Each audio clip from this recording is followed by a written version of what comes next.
बोलिए सद्गुरु देव की जय। पूजनीय संत समाज, सम्माननीय सज्जनों एवं देवियों,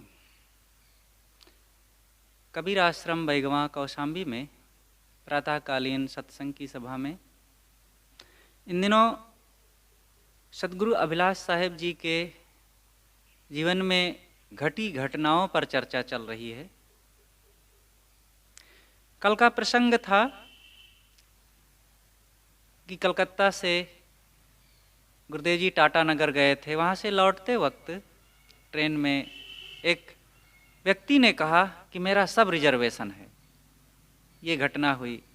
आपकी सहनशीलता इस पर दिखती है कि आप कितने धैर्यवान रहे, किसी के उल्टा पलटा कहने पर भी शांत रहे। मैंने कबीर साहब का दर्शन किया, वहीं कलकत्ता की यह घटना है। लक्खी बाबू जी एक थे जो पौराणिक विचारधारा के थे। उन्होंने गुरुदेव जी से कहा और आपसी कलह का समाधान, काशी के एक भक्त थे, उनके घर में अपने ही बच्चों में आपस में कुछ द्वंद्व था। उसको लेकर के उन्होंने गुरुदेव जी को बुलाया कि साहब आकर के हमारे घर में थोड़ा सा कुछ आप लोगों को अच्छी बातें सुनाएं, समाधान कुछ कीजिए, हमारा कलह समाप्त हो। गुरुदेव जी गए और सबको समझाए और सब लोग माने आपकी बात। पुस्तकें फेंक दिया मैंने। ये गुजरात की घटना डॉक्टर गोपाल जी के द्वारा ये आपके साथ जो घटना घटी, उन्होंने पहले बिना सोचे समझे पुस्तकों को फेंक दिया, लेकिन जब एक पुस्तक पढ़े तो बहुत भाव विभोर हो गए और फिर गुरुदेव जी के प्रति अत्यंत श्रद्धावान हो गए कि तो बहुत मार्मिक एवं जीवन की पुस्तक है। आधी शताब्दी बीत गई। इस प्रकार कई घटनाओं पर कल चर्चा हुई। आज का प्रसंग है, महाराज श्री कृष्ण को हम नाचते देख नहीं सकते। गुरुदेव जी का कार्यक्रम महाराष्ट्र में था। एक गांव में जहां आपका कार्यक्रम चल रहा था, काफ़ी लोगों की भीड़ होती, सुबह शाम सत्संग प्रवचन होता और आपके विचारों से वहाँ की जनता खूब खुश थी।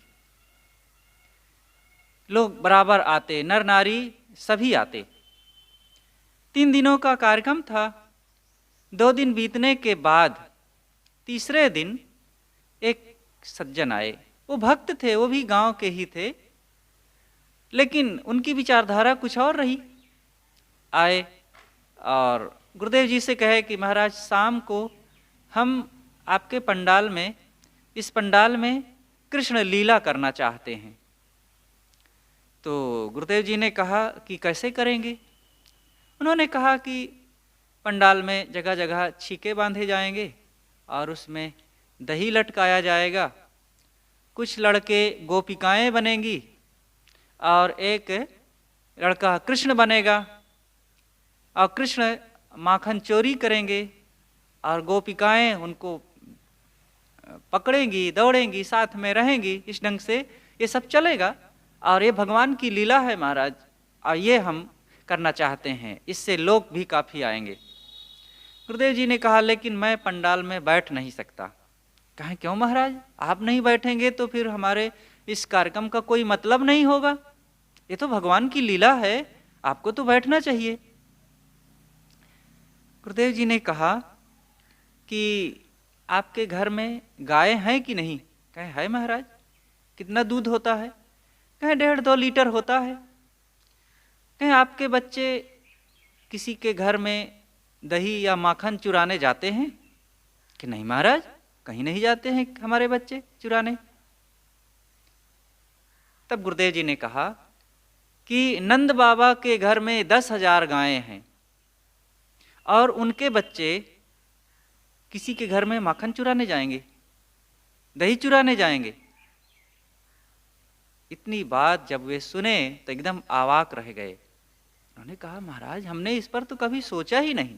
लोग करते आ रहे हैं, बस हम भी कर रहे हैं और इसी को भगवान की लीला हम लोगों ने समझ रखा है। गुरुदेव जी ने कहा कि आप लोगों को महाराज श्री कृष्ण में और कोई गुण दिखते ही नहीं है, बस लीला कर रहे थे।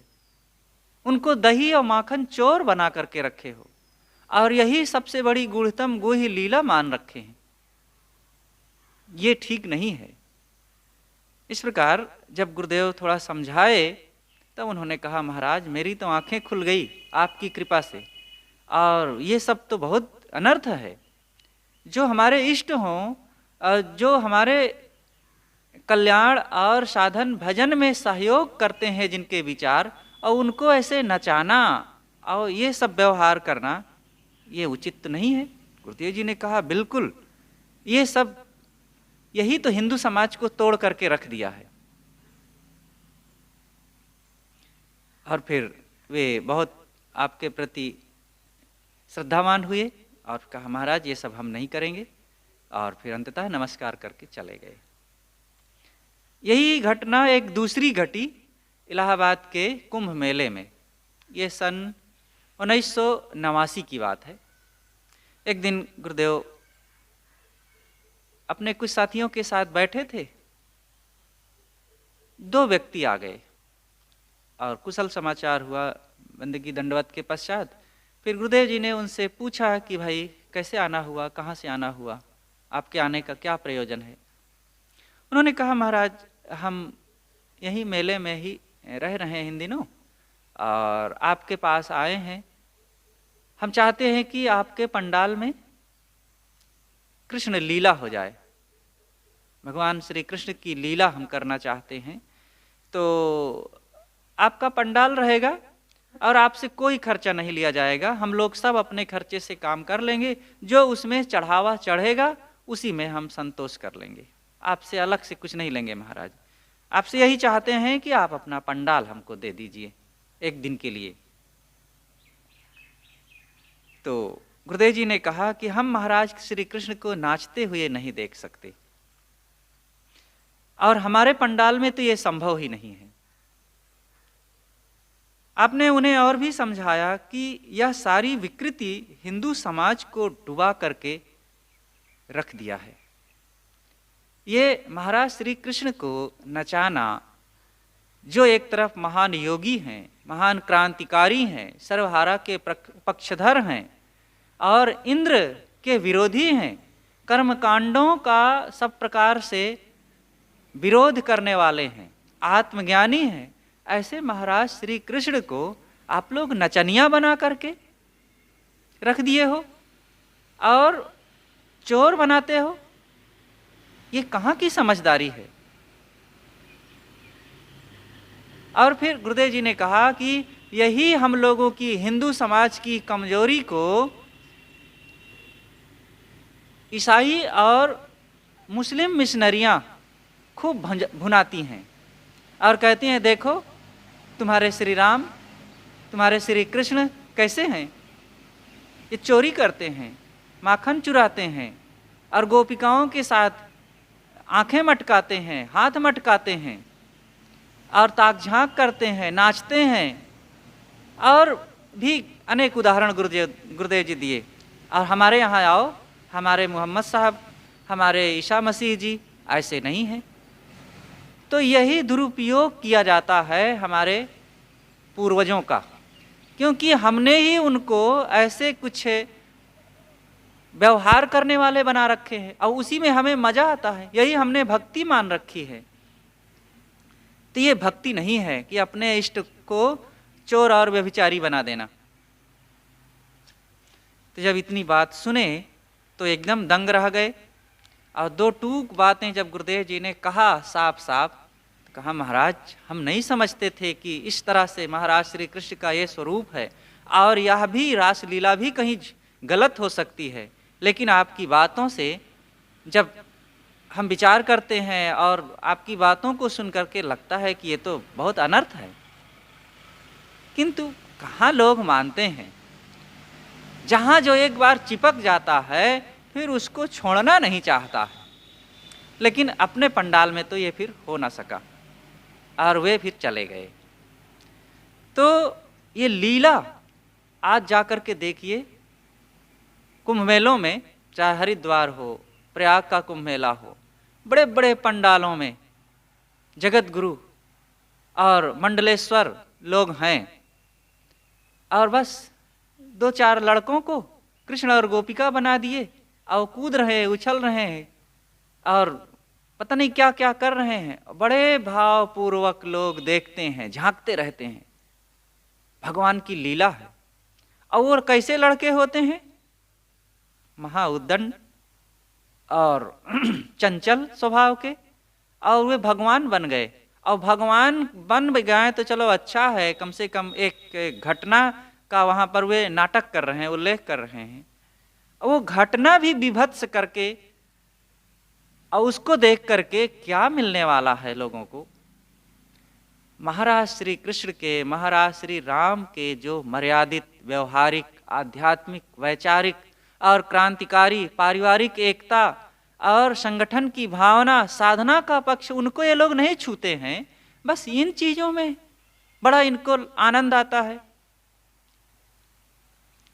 और इससे कितना लोगों में कुसंस्कार पैदा होता है। और यही सबको देख करके लड़के लड़कियां खूब नाचते हैं और फिर एक दूसरे को लेके भाग जाते हैं।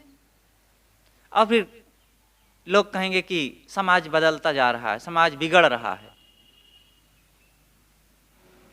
मूड़ मुड़ाए कौन नर तर गए।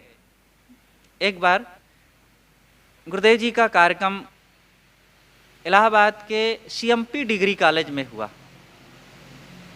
ये सन 1985 की बात है। आप वहाँ गए, बड़ा कार्यक्रम था। और वहाँ के जो प्राचार्य थे, प्रोफेसर लोग थे, ये सब लोग रहे। विद्यार्थी तो सैकड़ों सैकड़ों थे ही, साथ साथ नगर के भी कुछ गणमान्य और कुछ जो भक्त लोग भी इधर गुरुदेव जी की तरफ से सुने, जो आसपास के थे वे लोग भी गए और सब बैठे, सत्संग हुआ और सब लोग बहुत खुश थे। इतने में लड़के लोग आकर के घेर लिए और एक लड़का पूछने लग गया, महाराज कबीर साहब ने कहा है मूड़ मुड़ाए कौन नर तर गए, और भेड़ न तरे जो मुड़ाए सरासर है। तो महाराज आप तो मुड़ मुड़ाए हैं। तो गुरुदेव जी ने कहा कि हाँ, कबीर साहब ने ऐसा कहा है कि मुड़ मुड़ाने से कोई तरता नहीं है, इसीलिए हम लोग रोज रोज नहीं मुड़ाते हैं, लेकिन कुछ दिनों में इसलिए मुड़ा लेते हैं कि कहीं जटा ना हो जाए। क्योंकि कबीर साहब ने यह भी कहा है, जटा के रखाए कौन नर तर गए, मोर न तरे जाके लंबे लंबे पर हैं। तो कहा इसीलिए हम लोग रोज रोज नहीं मुड़ाते हैं, ताकि कबीर साहब के कहीं नियम में ना फंस जाएं कि साहब ने कहा है कि रोज रोज क्यों मुड़ाते हो। लेकिन कुछ दिनों में इसलिए मुड़ा लेते हैं कि कहीं फिर कबीर साहब के नियम में ना पकड़ जाएं कि मोर नहीं तर सकता है जिसके बड़े बड़े पर हैं, तो कहीं हमारी भी जटा ना हो जाए, इसलिए मुड़ा डालते हैं कुछ दिनों में। तो इतनी बात जब सुने गुरु जी के विनोदी और व्यंग्यात्मक थोड़ा सा बातें, तो लड़के लोग भी बड़े खुश हुए, उत्साहित हो गए। तो ये थोड़ी सी गुरुजी भी बच्चों के बीच में मनोरंजक ढंग से जवाब दे दिया। तो बच्चे भी वैसे रहे, अब उनको बहुत आध्यात्मिक ज्ञान क्या पूछना था, तो गुरुजी मुड़ मुड़ाए थे उस समय, तो इसलिए वो पूछ लिए। लेकिन एक मनोरंजक घटना रही और अच्छा प्रसंग था। शास्त्रार्थ नहीं, सत्संग की जरूरत है, क्योंकि सत्संग ही कल्याणकारी होता है। ये मार्च सन 1986 की बात है। गुरुदेव जी का कार्यक्रम हरिद्वार में चल रहा था। ये कुंभ मेला कार्यक्रम था। आपकी कबीर सत्संग शिविर नाम से वहाँ पर छावनी लगी हुई थी, और आपके वहाँ पर हरिद्वार में 2 कैंप थे। एक तो पावन धाम जो संन्यास आश्रम के पास है, और दूसरा वहाँ से कुछ दूर पर शांति कुंज के पास, जो शांति कुंज के पास कैंप था वही बड़ा था। वहीं पर भोजन भंडार आदि की व्यवस्था होती थी, वहीं पर गुरुदेव जी का निवास होता था, और वहीं पर सभी भक्तों का निवास होता था। और वहाँ भी सुबह के समय में कार्यक्रम रोज हुआ करता था सत्संग का, लेकिन पावन धाम वाले पंडाल में शाम को होता 4 बजे से 6 बजे तक। लेकिन वो खास जगह पर जहाँ पर बड़े बड़े पंडाल और मठ सब होते हैं, वहाँ पर वो जगह थी, वहाँ पुस्तकें बिकती थी। व्यवस्था की दृष्टि से 2-4 संत वहाँ रहते थे। एक दिन आप गुरुदेव जी वहाँ पर पावन धाम वाले पंडाल में प्रवचन दे करके जैसे ही बाहर निकले, वहीं पास के एक संत आ गए। वे वैष्णव संत थे और वे न्याय दर्शन पर आचार्य भी किए थे। उनको गुरुदेव जी की 2 पुस्तकें मिली थी। एक पुस्तक थी कबीर दर्शन और दूसरी पुस्तक कबीर पर शुक्ल की और मेरी दृष्टि। ये दोनों को वे पढ़े और दोनों को पढ़े तो एकदम उनको गुस्सा आ गया, ये क्या लिखे हैं। और आए गुरु जी से मिले, बस झटके में थोड़ा सा नमस्कार किए और फिर उन्होंने कहा कि मैं आपसे कुछ बात करना चाहता हूँ। गुरुदेव जी ने कहा कि बात क्या करना चाहेंगे। फिर उन्होंने तुरंत ये भी कहा कि मैं आचार्य किया हूँ न्याय दर्शन पर। गुरुदेव जी ने कहा मैंने तो कुछ नहीं किया है। और फिर उन्होंने कहा कि मैं आपके पास आना चाहता हूँ बात करने के लिए। अब गुरुदेव जी वो बहुत पीछे पड़ गए, तो गुरुदेव जी ने कहा कि ठीक है, परसों आ जाइएगा। वो थोड़ा सा उत्तेजित भी रहे, लेकिन गुरुदेव जी ने कहा, जब सरलता पूर्वक अपनी बातें कहते रहे कि मैंने तो कोई आचार्य नहीं किया है, तब वो फिर सरल हो जाए और कहें कि लेकिन आपकी पुस्तकों में बड़ी गूढ़ता और मार्मिकता भी है। उनके द्वारा बात करने का बहुत आग्रह करने पर फिर गुरुदेव जी ने जब स्वीकार लिया, तो इधर चर्चा होने लगी कि वे आने वाले हैं। उनका नाम था नरेशानंद या ऐसा कुछ है, एक संत थे, यही नाम था। वो बिहार के थे लेकिन हरिद्वार में रहा करते थे। बड़े तेज थे, किंतु लड़ने भिड़ने में वो बड़े अपने पंडाल में अपने लोगों में भी बड़े चर्चित थे कि जहां कहीं भी वे लोगों से भिड़ जाते हैं। अब इधर गुरुदेव जी के विचार रिकॉर्डिंग में रोज बजा करते थे आपके कैंप में, और पास में थाना था। और गुरुदेव जी के प्रवचनों को थाने के जो पुलिस और पुलिस के अधिकारी, थानेदार, ये सब लोग सुनते थे और बहुत प्रभावित थे। उनको सूचना हो गई कि यहाँ पर कोई उत्तेजक तत्व आने वाला है, तो तुरंत उन्होंने उस दिन से पूरे मेले में सबकी रिकॉर्डिंग बंद करवा दिया और उस महात्मा जी को कहा कि किसी कैंप में नहीं जाना है, अपनी अपनी जगह में रहो, अपना अपना प्रवचन करो, लेकिन किसी कैंप में तुम्हें शास्त्रार्थ के लिए नहीं जाना है। अब बेचारे वो चुप, कहीं नहीं जा सकते। चारों तरफ ये हल्ला हो गया और पुलिस के ही माध्यम से वहाँ के कप्तान को भी सूचना हो गई। उसने और टाइट कर दिया कि कहीं किसी कैंप में किसी को नहीं जाना है शास्त्रार्थ के लिए, अपनी अपनी जगहों में लोग प्रवचन करें। और जब सब तरफ पूरे मेले में रिकॉर्डिंग बंद हो गई तो चर्चा का विषय बन गया, क्यों बंद हो गया। तो लोगों ने यही कहा कि कबीर पंडाल में शास्त्रार्थ कोई करने आ रहा था, इसलिए पुलिस ने रोक दिया है और पूरे पंडाल मेले में ये रिकॉर्डिंग बंद करवा दी गई है। तब कौन पंडाल है भाई, कौन कबीर पंथ, कौन वहाँ के संत है, अभिलाष साहब। तो बिना किसी प्रचार के ही गुरु जी का नाम प्रचारित हो गया, फैल गया, और फिर वो महात्मा ना आ सके। तो उनके कुछ संत गुरुदेव जी के पास आए, जब बातें हुई, प्रवचन हुआ गुरुदेव जी का, वो लोग सुने तो बहुत खुश हुई। अरे महाराज, हम तो आपका नाम सुने थे, कम से कम इसी बहाने आपके दर्शन हो गए, आपके विचार सुनने को मिला, बहुत अच्छा लगा। और फिर पुलिस का बड़ा कप्तान आया तीसरे दिन, कहे महाराज मैं आपको देखने के लिए आया हूँ, क्योंकि आप अपने विरोधी को भी बुला लिए हैं और रोके नहीं, तो मैं देखने के लिए आया हूँ कि आप कैसे हैं।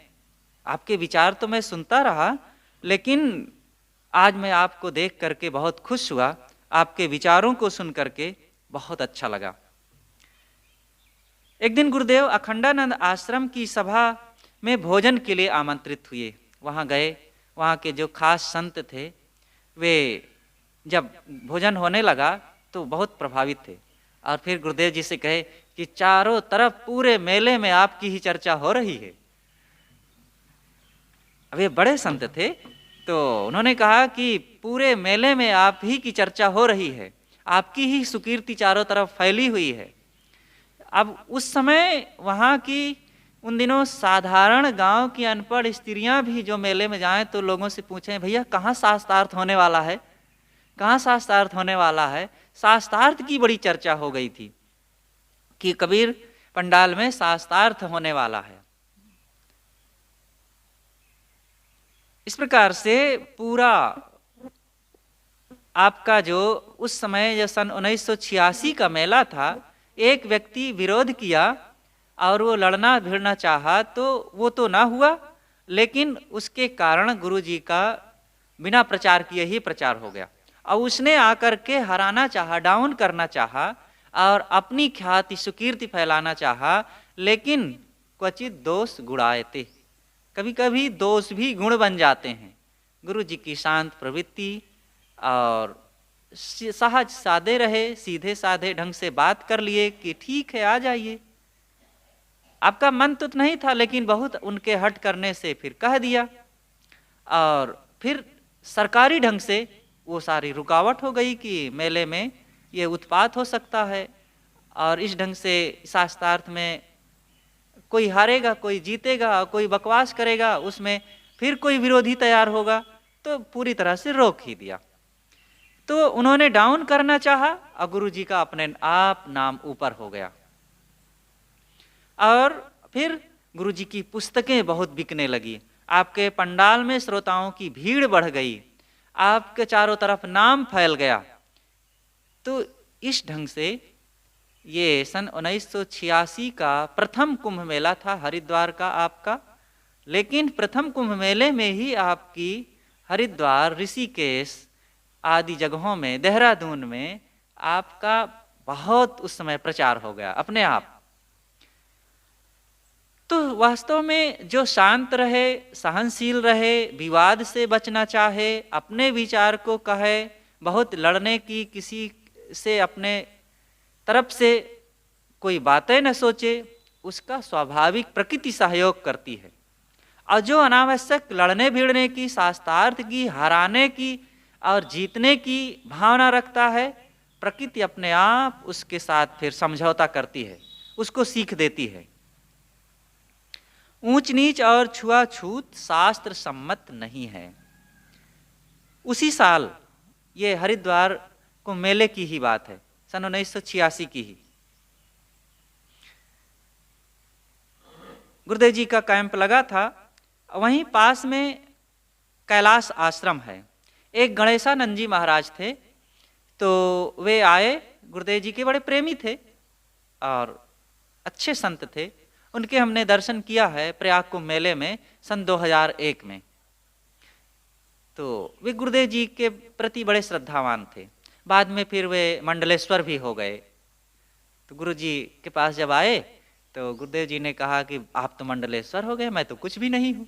तो हंसने लगे और हाथ जोड़ लिए, कहे महाराज आप जो हैं वो कोई क्या हो सकता है। तो वे आए और गुरुदेव जी को कैलाश आश्रम में ले गए, श्री विद्यानंद स्वामी जी के यहाँ। विद्यानंद स्वामी जी एक बड़े संत थे और बड़े प्रतिष्ठित और सन्यासी थे। तो स्वामी जी के आश्रम में अनेक संत विद्वान उस समय उपस्थित थे। वहाँ एक विचार गोष्ठी के रूप में रही। कुछ जो वरिष्ठ योग्य विद्वान संत रहे वे उस समय वहाँ बुलाए गए थे। तो गुरुदेव जी भी आमंत्रित थे, गए, लेकिन गणेशानंद स्वामी के साथ जाना हुआ। तो वहाँ पर गए तो आपस में सब लोग बैठे। जो विद्यानंद स्वामी जी थे वहाँ के मुख्य, अपनी गद्दी से उतर करके सबके लिए छोटी छोटी तिपाइयाँ रख दी गई थी, आसनी रख दी गई थी, तो उस पर सब बैठे थे। तिपाई रख दिया गया, उसी पर आसनी बिछा दिया गया था। तो सब बैठे उसी पर। तो वे भी एक तिपाई पर बैठे हुए थे। तो बातें चर्चा शुरू हुई समाज की, ऊंच नीच की, जाति पात की और छोटे बड़े की, ब्राह्मण शूद्र की, ये चर्चाएं चलने लगी। तो गुरुदेव जी ने कहा कि आखिर जिसको छोटा कहते हैं आप लोग, वो अगर स्नान करके साफ हाथ से साफ बर्तन में स्वच्छ जल या भोजन ले आए तो उसको ग्रहण करने में क्या हर्ज है। तो उन्होंने कहा कि हाँ ठीक है, आप ठीक कहते हैं, लेकिन मर्यादा तो मर्यादा। तो मर्यादा का मतलब यही है कि उसके हाथ का नहीं लिया जा सकता। तो गुरुदेव जी ने कहा कि कौन सी मर्यादा, कैसी मर्यादा। तो विद्यानंद स्वामी जी ने हाथ उठाते हुए गद्दी की ओर संकेत करते हुए कहा कि इधर, इसकी मर्यादा। तो गुरुदेव जी ने कहा व्यास गद्दी। कहे हाँ। तब गुरुदेव जी ने कहा कि अगर कोई धीवरी का बच्चा आ जाए तो इस गद्दी पर बैठ सकता है कि नहीं। तो सब लोग हंस दिए और वो भी झेप गए। व्यास जी कौन थे? जिनके नाम से ये गद्दी सजाई गई है और जिनके नाम से पूरा ब्राह्मण वर्ग, पुरोहित वर्ग अपनी वरीयता समाज में कायम करता है, कथा सुनाता है, व्यास गद्दी पर बैठता है। वो व्यास गद्दी किसके नाम से है?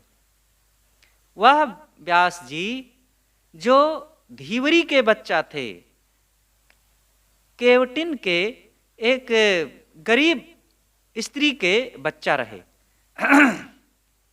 और साधारण झोपड़ी में पाले गए। उसको हम कौन सा पाड़े, तिवारी, चौबे, शुक्ल, पंक्ति पावन, पाठक, उपाध्याय क्या कहेंगे? केवट। केवट एक साधारण सी जाति होती है उन्हीं लोगों की मान्यता के अनुसार। वैसे मनुष्य सभी हैं, लेकिन जब छोटे बड़े की बात आई तो यही कि केवट कौन बहुत बड़ा है, वो मछुआरिन है, मछली मारने वाली, और उसके नाव चलाने वाले हैं घर के लोग, और उसका बच्चा वेदव्यास, और उन्हीं के नाम से महाभारत, यहाँ तक कि वेदों के लिए भी कहा जाता है, उन्होंने संपादन किया।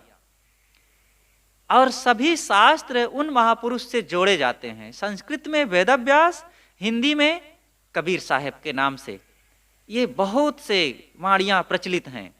तो वेदव्यास जी जिनके नाम से व्यास गद्दी सजाई गई है, उस व्यास गद्दी पर वो केवट का बच्चा कोई आ जाए तो बैठ सकता है कि नहीं? तो सब लोग हंस दिए और वे भी बेचारे चुप रहे, शर्मा गए। तब गुरुदेव जी ने कहा कि आखिर हमारे भारतीय ज्ञान के मूल में कौन सा शास्त्र है? वो भी जानते थे, सब जानते थे, लेकिन चुप रहे। तो गुरुदेव जी ने कहा वेद है ना? तो उन्होंने स्वीकारा, हाँ वेद, हमारे भारतीय ज्ञान के मूल में वेद हैं। तो गुरुदेव जी ने कहा वेदों में क्या लिखा है? समानी प्रपा सहो अन्न भागः, हमारी पौशाला एक हो और हम एक साथ बैठ करके जल भोजन ग्रहण करें। ये वेद की उदारता है। वेद के ऋषि इस प्रकार के वचन कहते हैं। और फिर वे कहते हैं सम गच्छध्वम सम वदध्वम सम मनांस जानताम देवा भागे यथा पूर्वे संजानाना उपास्ते। हे मनुष्यों, एक साथ चलो, एक साथ मिल बैठकर बातें करो और मन को समता में रख करके सत्य को जानने का प्रयास करो। पहले के देवता लोग, सज्जन लोग समता और सहअस्तित्व की भावना रख करके ही अपना अपना भाग लेते थे और जीवन का निर्वाह करते थे। वेदों में कहीं भी ऊंच नीच की भावना नहीं आई है कि कोई छोटा है कोई बड़ा है। यहां तक कि महाभारत में भी ऐसी कहीं छोटे बड़े की बात नहीं है। शास्त्रों में भी कहीं इस ढंग से बहुत नहीं लोगों में ये दीवार डाली गई है कि कोई जन्मजात नीच है, कोई जन्मजात ऊंच है। ये पुराण के विचार जब इधर आज 2000 वर्षों से लगभग 1800-1900 वर्ष हो चुके हैं।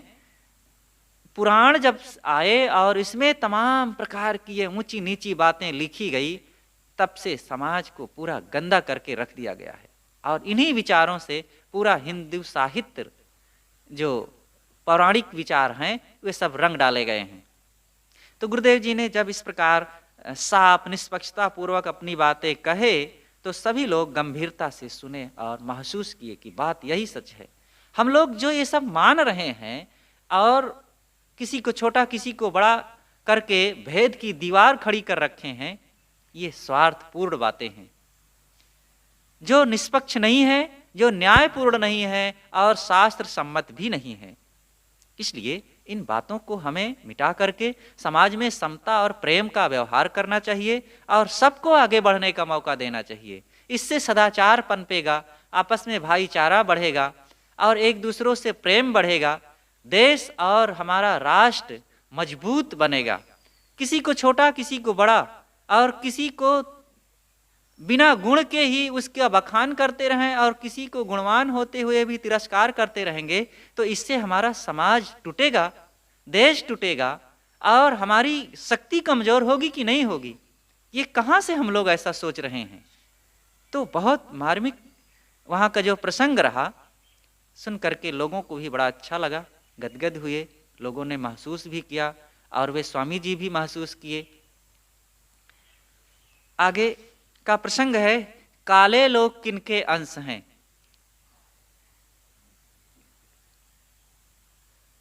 ये अवध क्षेत्र की घटना है, उन्हीं दिनों की, करीब 1986-87 की ही बात है।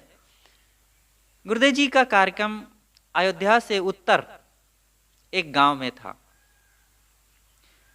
आप अपने निर्णय ज्ञान की वर्षा वहां पर कर रहे थे। आपने कहा मनुष्य केवल मनुष्य है, इसमें ना कोई छोटा है ना कोई बड़ा, ना कोई हिंदू है ना कोई मुसलमान, ना कोई ब्राह्मण है और ना कोई शूद्र, सभी एक हैं, सभी की एक जरूरतें हैं, एक तरह से सबकी पैदाइश हुई है और सबके एक सुख और दुख भी हैं, सब समान हैं, शरीर के अंग भी सबके वही हैं। फिर कौन इसमें हिंदू और कौन मुसलमान, कौन ब्राह्मण और कौन शूद्र, कौन ऊंच और कौन नीच है। एक पंडित जी ने कहा ब्राह्मण शूद्र कैसे नहीं होते महाराज, आप ऐसा कैसे कह सकते हैं। ब्राह्मण ब्राह्मण है, शूद्र शूद्र हैं, दोनों को बराबर कैसे कहा जा सकता है। गुरुदेव जी ने कहा इसकी क्या पहचान है कि अमुक ब्राह्मण है और अमुक शूद्र है। उन्होंने कहा महाराज ब्राह्मण गोरे होते हैं। तो गुरुदेव जी ने पूछा कि शूद्रों में भी गोरे होते हैं। तो उन्होंने कहा कि शूद्रों में जो गोरे लोग हैं वो ब्राह्मणों के अंश हैं। तो गुरुदेव जी ने कहा कि ब्राह्मणों में जो काले लोग हैं, सांवले लोग हैं, वो किनके अंश हैं। तो इतना सुनते ही फिर वो शर्मा गए, लज्जित हो गए और अन्य सब लोग बैठे जो हंसने लग गए। गुरुदेव जी ने कहा कि अभी तक एकांगी पक्षपातपूर्ण जो व्यर्थ की बातें चलाते आए हो, अब वह चलने वाला नहीं है। इस ब्राह्मण और शूद्र के पर्दे को फाड़कर फेंकना होगा, तभी आप सबको अपना सकते हैं, तभी आप मानवता के पथ पर आ सकते हैं। नहीं तो केवल अपना हठ जरूर रहेगा, लेकिन न शांति मिलेगी, न मन को संतोष होगा और न समाज में आप समता प्रेम का व्यवहार करके सबको अपना सकेंगे। अपनी शक्ति बढ़ाना है तो समता और प्रेम का व्यवहार करें, इससे हमारी सामाजिक मानसिक दोनों शक्तियां मजबूत होंगी। दिखावे से दूर। अगला प्रसंग है, गुरुदेव जी का कार्यक्रम बिहार में था। ये भागलपुर के पास एक जगह बड़ा कार्यक्रम था। वहाँ जो कार्यक्रम के आयोजक थे बहुत से संतों को आमंत्रित किए थे और अच्छे अच्छे योग्य विद्वान संत आए हुए थे। एक संचालक वहाँ पर नियुक्त किए गए, वो सबको 15-15 मिनट का टाइम दे रहे थे सत्संग में और सब बोल रहे थे। 15 मिनट का टाइम देते, लेकिन 20-25 मिनट तक लोग खींच ले जाते और वो भी घंटी बजाने पर तब बंद करते थे। गुरुदेव जी का समय आया, आपको बोलने के लिए माइक दिया गया, आप बैठे। आपके लिए कोई बाउंडेशन नहीं था, क्योंकि आप उस सभा के मुख्य वक्ता थे और आपके लिए कोई समय निर्धारण नहीं किया गया। सब लोग आपको ही सुनना चाहते थे, लेकिन आपने भी 15 मिनट बोल करके बंद कर दिए। एकदम पूरी सभा में जो उत्साह की लहर दौड़ पड़ी और सब बहुत खुश थे, लेकिन अभी तक लोगों की प्यास बुझी नहीं आपके विचारों को सुनने के बाद भी, 15 मिनट सुनने के बाद भी। तो लेकिन गुरुजी बंद कर दिए। सब लोग 15 मिनट बोल रहे हैं, हमें भी 15 मिनट बोलना है। और सबको 15 मिनट का समय दिया जाता था, सब 20-25 मिनट बोल जाते और घंटी बजाने पर बंद करते। गुरुजी के लिए पूरा टाइम था कि आप अपने अनुसार बोलिए, चाहे आधा घंटा चाहे 1 घंटा, लेकिन 15 मिनट बोल के समाप्त। तो एक संत थे, वहीं के थे, बिहार की तरफ के ही, लाल कपड़ा पहनते थे और अभी उनकी उम्र करीब रही होगी 45-50 वर्ष की, योग्य संत थे। उन्होंने कहा, महाराज आज मैं आपसे बहुत प्रभावित हुआ। मैं कहीं जाता हूं आगे बैठने के लिए, ज्यादा बोलने के लिए लड़ जाता हूं और पर्चा देता हूं कि मुझे भी समय दिया जाए, मुझे भी समय दिया जाए। और मैं ही नहीं, बहुत लोग ऐसे होते हैं जो समय जितना दिया जाता है, 10 मिनट के लिए समय दिया जाता है और 15 मिनट बोल जाते हैं, और जबकि कोई नहीं सुनना चाहता है हम लोगों को। और फिर भी हमारे मन में यही रहता है कि हम बोलेंगे, ज्यादा बोल देंगे तो सब सभा के लोग काग से हंस हो जाएंगे। और मैं पूरे पंडाल में घूम करके आया हूँ, देखा हूँ, लोगों की चर्चाएं सुना हूँ, आपको सब सुनना चाहते हैं। और आपको मैंने देखा कि आपको पूरा समय दिया गया, कोई रोक टोक नहीं, सब आपको सुनना चाहते हैं, और फिर भी आप 15 मिनट बोल करके बंद कर दिए। आगे बैठने की आपकी कोई इच्छा ही नहीं है। हम लोग तो जबरदस्ती आगे बढ़ना चाहते हैं। आज महाराज आपको देख करके, आपको सुन करके मैं बहुत गदगद हुआ और मैं भी अब ऐसे ही आपके जैसा जीवन जीना चाहूँगा।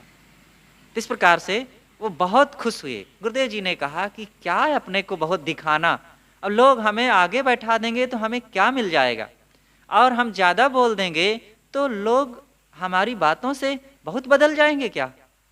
अरे बदलने का तरीका तो हमारी रहनी है, हम अपनी रहनी में रहें, नियम में रहें और संयम में रहें, त्याग और वैराग्य में रहें और लोगों के साथ सुंदर बर्ताव करें और उनके चाहने पर ज्ञान की कुछ चर्चा कर दें।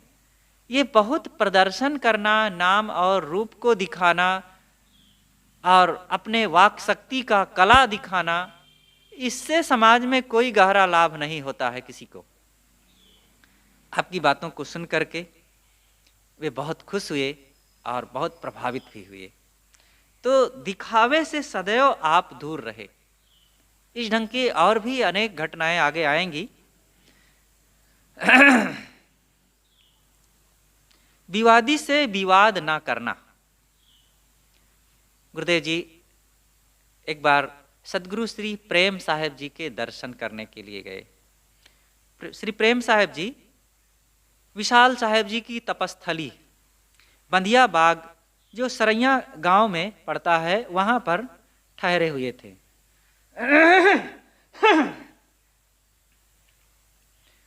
आप वहां पर गए, पूज्य श्री प्रेम साहब जी के दर्शन करके वहां बैठे, कुछ बात कर रहे थे, और इतने में एक सज्जन आ गए और वो बात करने लगे। और बातों वो श्री प्रेम साहब जी के कुछ जुड़े हुए लोग थे, पहले से कुछ उनसे परिचित रहे, लेकिन उनके विचार कोई श्रद्धा और भक्ति पूर्ण नहीं थे। श्री प्रेम साहब जी की तरफ उन्मुख होकर के उन्होंने पूछा कि महाराज, ये सब संत लोग आत्मा या आत्मा कहते हैं, ये आत्मा कौन सी चीज है। तब श्री प्रेम साहब जी अभी चुप ही रहे। गुरुदेव जी ने सोचा, सदगुरु अभिलाष साहब जी वहीं बैठे थे, गुरुदेव जी ने सोचा कि अब मुझे ही कुछ जवाब देना चाहिए। और फिर आपने उस व्यक्ति से पूछा और कहा कि भैया, ये आत्मा आत्मा की बात छोड़ो, आप ये बताओ कि आपके जीवन में दुख है कि नहीं? कि हाँ महाराज, दुख समस्याएं तो हैं। गुरुदेव जी ने यह भी पूछा कि जब आप किसी को धोखा देते हैं, चोरी करते हैं और छल करते हैं, किसी को सताते हैं, तो उसको कष्ट होता है कि नहीं? कहे हाँ होता है। कहे आपके मन में भी ये करते समय भय, चिंता, अप्रसन्नता, असंतोष, मानसिक पीड़ा होती है कि नहीं? कहे हाँ महाराज होता है, बिल्कुल होता है। तब गुरुदेव जी ने फिर यह पूछा कि जब आप किसी की सेवा करेंगे, किसी के साथ सुंदर व्यवहार करेंगे, किसी का सहयोग करेंगे, किसी से मीठी बाणी बोलेंगे और किसी को अपने घर बुला करके उनका सत्कार सम्मान करेंगे, तो जिसका करेंगे उसको अच्छा लगेगा कि नहीं? कहें हाँ अच्छा लगेगा। कहें आपके मन में भी प्रसन्नता संतोष होगा कि नहीं? कहें बिल्कुल होगा। कहे तो यही काम करो, ये आत्मा उत्मा का चक्कर छोड़ो। आत्मा है कि नहीं है ये बाद में जब समय आएगा तो समझ में आ जाएगा, लेकिन अपने वर्तमान समय को सदाचार, संयम, प्रेम, दया, क्षमा, करुणा से सजाइए।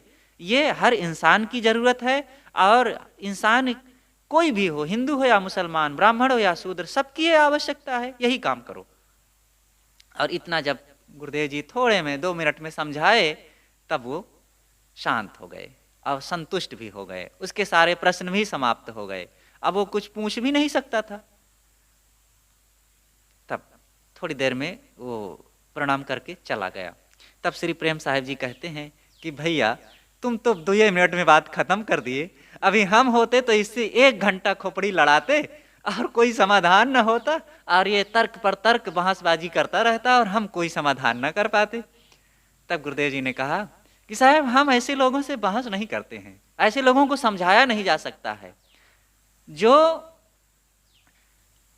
समझता नहीं है, जो जिज्ञासु है लेकिन भ्रम में है, अज्ञान में है, तो उसको समझाया जा सकता है, वो समझ सकता है क्योंकि उसको जानने की इच्छा है। और जो पहले से किसी भावावेश में पढ़ करके, हठ बना करके और तर्क करने के लिए आया है, उसको नहीं समझाया जा सकता है। और ऐसे लोगों से बहुत बहस करने से अपना समय बर्बाद होता है, व्यर्थ में अपनी शक्ति जाती, वो समझेगा नहीं और हमें वो परेशान करना चाहेगा। इसलिए इनसे लोगों से बहुत बात करना उचित नहीं होता है। तो काम की बातें हो गई, इससे उसका भी लाभ हो गया और तमाम जो तर्क वितर्क की संभावना थी वह भी समाप्त हो गई। तो गुरुदेव जी ऐसे लोगों से बहुत सावधान रहते थे और ये अनेक घटनाएं ऐसी है, आगे और चर्चा आएगी किस ढंग से कहाँ कहाँ कैसे कैसे लोग मिलते रहे और अपनी विवेक परख और समझदारी से और ऐसी बुद्धि से उनका समाधान कर देते कि उनको भी लगता कि हमें कुछ मिला और व्यर्थ में बकवास नहीं होती थी।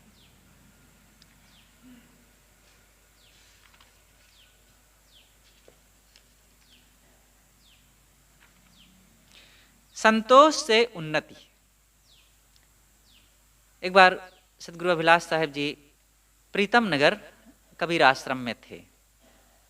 आपसे मिलने के लिए इलाहाबाद जानसेनगंज की तरफ से एक सरदार परिवार आया, चावला जी। वे आते रहते थे, जब हम वहाँ गुरुदेव जी के पास रहते थे तब भी आते थे। बड़े अच्छे, बड़े श्रद्धावान, भक्तिवान व्यक्ति थे। जब भी आवें तो बहुत सारी चीज़ें जरूर लेकर के आवें। पूरा परिवार आता था और वे आवें सामने एकदम घुटने टेक करके प्रणाम करें, अपना सर जमीन पे रख दें और फिर बैठें। बड़ी बात चर्चाएं फिर धीरे से करें। गुरुजी समझाते थे, बड़े अच्छे व्यक्ति थे। तो उनका एक बेटा था, तो उस समय आए थे तो उनकी पत्नी भी थी, बेटा था, बेटी थी, ये करीब 4 या 5 सदस्य थे। तो बेटे की तरफ गुरुजी मुखातिब होकर के कुछ पूछे कि बेटा क्या करते हो, पढ़ाई करते हो या कुछ काम भी शुरू किए? तो बेटे ने कहा कि गुरुजी पढ़ाई तो पूरी हो गई है लेकिन अभी कुछ काम नहीं कर रहा हूँ, कुछ काम मिला नहीं, सोचता हूँ कि कुछ दुकान वगैरह करूँ लेकिन क्या करूँ, कुछ समझ में नहीं आता। गुरुदेव जी ने कहा करो कुछ। कहे महाराज आप बताइए मैं क्या करूँ? तो गुरुजी ने बस ऐसे कह दिया कि ठीक है, अगर तुम करना चाहते हो, मुझसे पूछ रहे हो तो बिजली के सामान की दुकान करो। तो कहा ठीक है महाराज। फिर वही काम वो शुरू कर दिया। तो बिजली के सामान दुकान एक लिया और उस पर रखा और बेचना शुरू कर दिया। तो करीब 6 महीने के बाद फिर वे लोग आए गुरुजी के दर्शन करने के लिए। गुरुजी ने फिर उससे पूछा कि बेटा तुम्हारी दुकान का क्या हाल है, कुछ लाभ हो रहा है कि नहीं?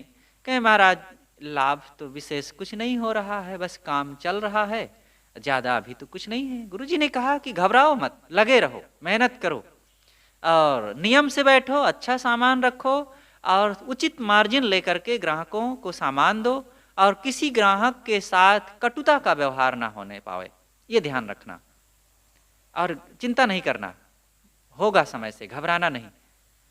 तब उसने कहा कि महाराज मेरी दुकान के सामने ही एक दूसरी दुकान है और वो दुकानदार कहता है कि यार ऐसे सीधे साधे बन करके दुकान चलाने से काम नहीं बनता है, ऐसे कमाई नहीं होती है। मैं देखो साधारण सामान 2 नंबर का सामान लाता हूँ 10 रुपया का और यहाँ 50 रुपया में बेच देता हूँ और कहता हूँ 1 नंबर का सामान है, वो नहीं लगता है कि ये 2 नंबर का है और बेच देता हूँ, लोग बड़े शौक से ले जाते हैं और देखो मेरी दुकान कितनी बढ़ती जा रही। तुम भी ऐसे करो, ऐसे सीधे साधे बड़े ईमानदार हरिश्चंद्र बन करके बैठोगे तो कुछ नहीं कर पाओगे। तो साहब ऐसे वो कहता है, क्या करूं? गुरुदेव जी ने बिल्कुल कहा कि उसकी बातें नहीं मानना और तुम सदैव अच्छी चीजें देना और अच्छा कह करके नकली चीजें बिल्कुल ना देना, उचित मार्जिन लो। जो उचित तुम्हारी मार्जिन है, 10 रुपया का सामान लाए हो तो 12 रुपये में बेच सकते हो, ठीक है, लेकिन 10 रुपया का सामान 50 रुपये में बेचना ये धोखा देना है दूसरों को, और धोखा देने वाला कभी भी सुखी नहीं होता। आज नहीं तो कल ग्राहक लोग जान जाएंगे और बराबर आपसे धोखा नहीं खाएंगे और तुम्हारा सब कुछ बेकार हो जाएगा। इसलिए उस व्यक्ति की बात ना मानना, और जो वो ऐसा कर रहा है देख लेना, उसका एक दिन सब बिगड़ जाएगा। करीब साल भर फिर बीते, वे लोग आए। गुरुदेव जी ने फिर पूछा कि बेटा क्या हाल है दुकान का तुम्हारे? तो अब की बार उसने कहा कि गुरुजी बिल्कुल बढ़िया है, ठीक चल रहा है, कमाई हो रही है, बहुत ज़्यादा नहीं है लेकिन मैं पूर्ण संतुष्ट हूँ अपनी कमाई से। और महाराज जो मुझे पढ़ा रहा था, मेरा जो एक सामने दुकानदार वाला व्यक्ति था कि यार ऐसे नहीं, तुम 2 नंबर का सामान लाओ और 1 नंबर का कहा करके लंबी रकम लेकर के बेचो और फिर ज़्यादा कमाई होगी। महाराज उसके ग्राहक टूट गए हैं, उसकी दुकान अब बैठने लगी है और उसकी सारी कमाई बंद हो गई है, बहुत साधारण स्थिति में वो आ गया है। तो गुरुदेव जी ने कहा कि बेटा यही होता है, लोग कितने दिन धोखा खाएंगे और तुम कब तक धोखा दे करके सुखी रह सकोगे? सदैव अच्छी कमाई करो, 1 नंबर का आया हुआ धन चाहे थोड़ा ही क्यों ना हो, वो आपके परिवार को, आपके जीवन को और आपके मन को खुशहाल बना सकता है। कभी भी जब 2 नंबर का सामान आएगा तो आप सुखी नहीं हो सकते, परिवार बर्बाद हो जाएगा, भयंकर रोग लग जाएंगे, धन किसी ना किसी ढंग से नष्ट हो जाएगा। इसलिए सदैव अच्छे काम करो, अच्छे विचारों में रहो और उस विचार से जो कुछ मिलता है वो हमारी असली उन्नति होती है। इसलिए बेटा संतोष, संतोषाद अनुत्तम सुख लाभः, महर्षि पतंजलि ने योग दर्शन में कहा है, संतोष से उत्तम सुख, उन्होंने कहा कि ये सुख का लाभ मिलता है, अनुत्तम सुख लाभः। तो ये चावला जी की घटना रही। तो इस प्रकार से आज की चर्चाएं यहीं पर समाप्त करते हैं। गुरुदेव जी का जीवन बड़ा ही संघर्ष और अनेक घटनाओं से भरा हुआ था। आपके जीवन में बड़ी रोचक और प्रियकर, कल्याणकारी, प्रेरणाप्रद और बड़ी ही सरल तथा मीठी मीठी अनेक आपकी घटनाएं हैं। साथ साथ ज्ञान भक्ति वैराग्य से भरी हुई अत्यंत कल्याणकारी भी हैं। सभी साधकों, मुमुक्षुओं, भक्तों, संतों के लिए आपका जीवन एक प्रेरणा का स्रोत है और हम सबको आपसे दिशा निर्देश लेकर के अपने जीवन को भी साधना शांतिमय बनाना चाहिए। बस अपनी बात यहीं पर समाप्त करते हैं। बोलिए सद्गुरुदेव की जय।